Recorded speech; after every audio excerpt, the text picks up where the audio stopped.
Bonsoir. Vous êtes ministre conseiller auprès de l'ambassade de Monaco en Allemagne. Je voudrais avec vous que l'on revienne sur plusieurs points. Déjà, la tragique inondation mi-juillet dans l'ouest du pays qui a fait plus de 180 morts. Comment l'avez-vous vécu sur place? Ça a été un véritable choc et une véritable prise de conscience dans un deuxième temps, tant par la population allemande que par le gouvernement et les partis politiques allemands.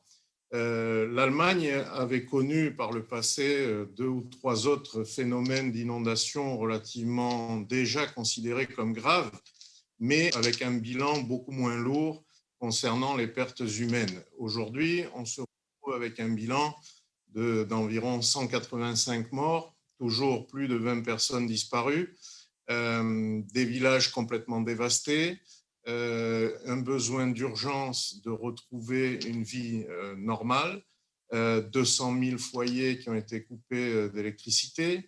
Donc les Landes, les deux qui sont les plus touchées, ainsi que le gouvernement fédéral, ont promis donc une aide de suite. L'armée a également été appelée. Un fonds spécial pour les catastrophes naturelles va être discuté en Conseil des ministres la semaine prochaine. Et l'Allemagne fera également appel vraisemblablement au Fonds européen pour le nettoyage et la reconstruction des infrastructures le plus rapidement possible. Et à cela se rajoute la crise sanitaire. Quel est le constat actuel en Allemagne? Est-ce que comme en France et à Monaco, le nombre de cas positifs repart à la hausse ou est stable? Comment ça se passe? La quatrième vague en Allemagne n'est pas encore arrivée, si je puis dire, à mesure où les chiffres montrent encore relativement bas et les Allemands actuellement sont en vacances. Ouais. Donc, ce qui est à craindre, ce sera C'est le retour? Eh Allemands. oui.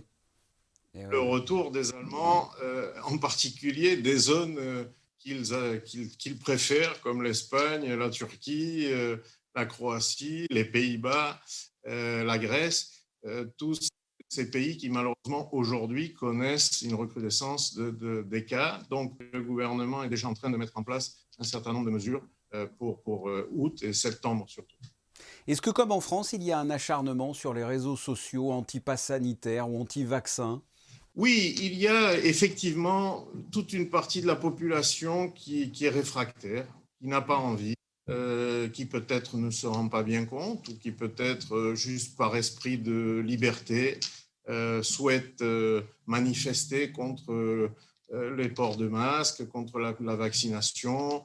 Néanmoins, sans une preuve de vaccination, ou un pass sanitaire, le nombre d'activités que nous serons amenés à faire sera restreint comme partout ailleurs.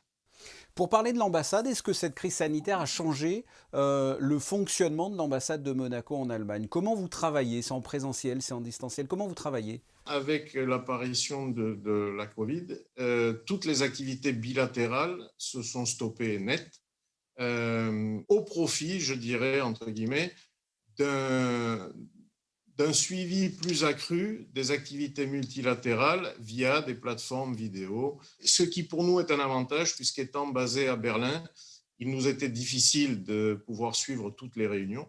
Donc l'ambassade a travaillé, je dirais, via vidéo essentiellement pendant les périodes de pandémie aiguë. Donc télétravail, toujours en ayant évidemment une permanence à l'ambassade. Et aujourd'hui, effectivement, nous sommes revenus un peu plus au bureau puisque la majeure partie du personnel a pu être vacciné. Et quel a été le travail que vous avez dû effectuer pendant cette crise sanitaire avec les ressortissants monégasques sur place en Allemagne, en Autriche ou en Pologne? Est-ce qu'il y a eu des situations particulières? Oui, absolument. Il y a eu des situations particulières de ressortissants ou de résidents qui souhaitaient revenir en principauté. Au début, il y a eu un moment un peu de panique, on va dire, où les gens avaient un peu peur ensuite d'être bloqués dans un autre pays. Heureusement, nous avons très souvent pu compter également sur notre réseau de consuls honoraires. Donc, on a pu compter sur eux et on a effectivement pu rapatrier quelques cas qui étaient assez urgents, même, je dirais. Et ça fait partie effectivement d'un aspect du travail auquel nous n'étions peut-être pas confrontés auparavant.